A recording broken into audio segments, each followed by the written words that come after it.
Hey everyone, Mr. Sujano here, your source for gaming, tech, emulation, and open source news. Let's get started.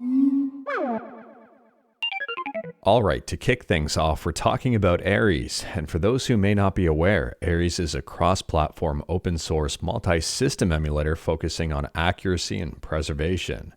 And Ares just got a brand new update, up to version 134. In my opinion, this is a pretty big release. I mean, since version 133 here, a total of 17 contributors have created 220 commits to the Ares codebase.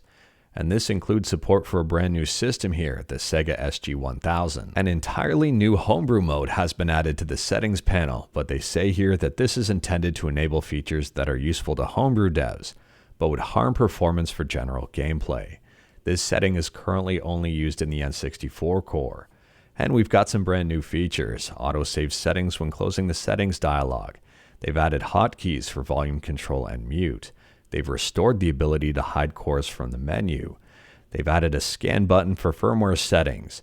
And they've improved the auto detection of CD-ROM based games. And on top of that, we've got a number of fixes and improvements here for the Atari 2600, WonderSwan and WonderSwan Color, MSX and MSX2, PC Engine, NES, Game Boy, SNES, N64 and N64DD, the Sega Master System and Game Gear, Mega Drive CD and 32X, the Neo Geo, PlayStation, and even more.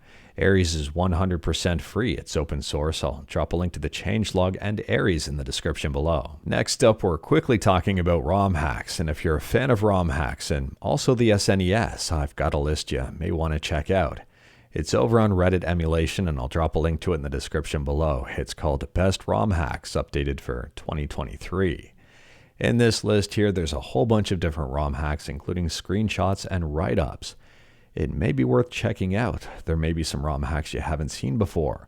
There may be some brand new favorite games that you may encounter because of this. Let me know what your favorite ROM hack is from this list in the comments below. Next up, we're talking about something that I think is pretty incredible. If you're a fan of Star Wars Empire at War, this game just got a brand new update, and I am not joking with you here.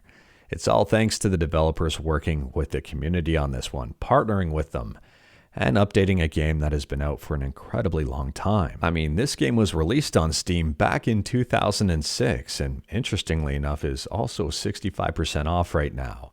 I'll drop a link to the game in the description below and feel free to check it out. And feel free to check out the changelog, which includes a bunch of bug fixes. And speaking about Steam, this one is super quick, but if you're a fan of Diablo IV and haven't picked it up yet, or you wanted to try it out, it's currently free to play for another 5 days, at least at the time of filming.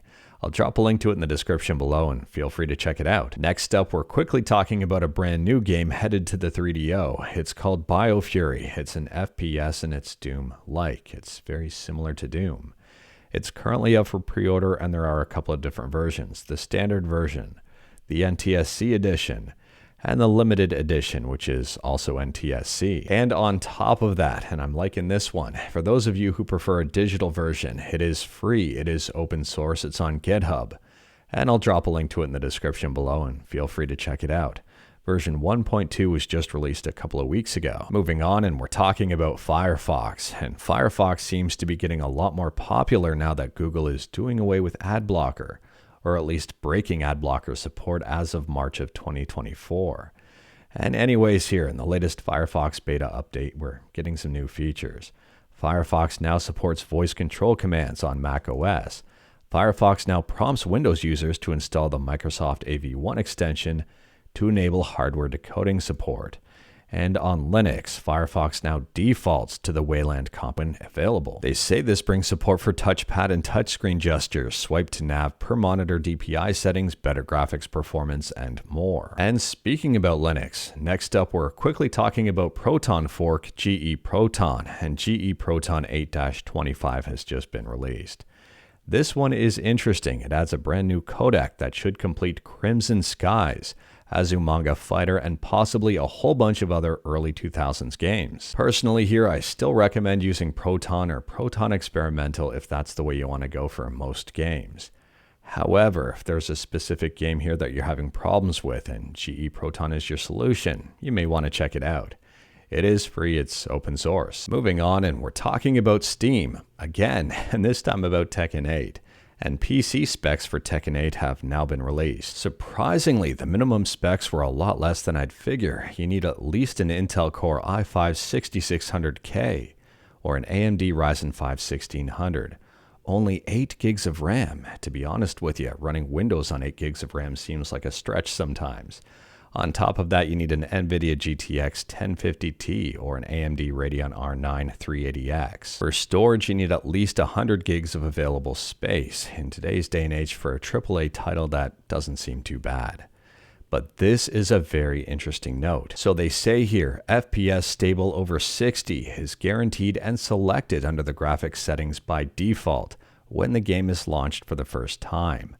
However, and this is the very interesting part, frame rate may drop when other applications are running in the background. On Windows, stuff is running in the background all of the time, so I'm wondering how this frame rate is really going to be for people. Anyways, here the launch of Tekken 8 is just around the corner in a couple of months on January 25th.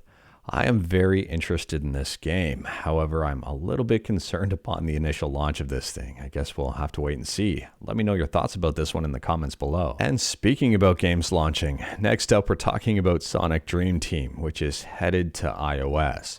I still haven't seen any updates here as to whether or not it's headed to Android. It's dropping on December 5th, and if you are interested, there's a brand new animated intro over on YouTube. I'll drop a link to it in the description below. Next up, we're quickly talking about Steam again, and this is either good news or bad news, more than likely bad news. Apparently here, Steam is moving to new USD pricing for Argentina and Turkey beginning November 20th. So it's already in effect, and it actually affects a whole bunch of different areas. If you are curious about this one and the impacted areas, I'll drop a link in the description below and feel free to check it out. The whole rationale here is answered in their FAQ, but apparently it's because of fluctuating currencies. I don't know what to expect here. I'm assuming games are going to be more expensive for some people. But anyways, that is all I've got for you in this one. Straight to the point, all stuff and no fluff. We talked about a bunch today. Let me know your thoughts about absolutely any of it in the comments below. If you liked this video, leave a like. If you didn't like this video, leave a like. Hit that subscribe button, check out my other videos. Don't tempt fate, save your state.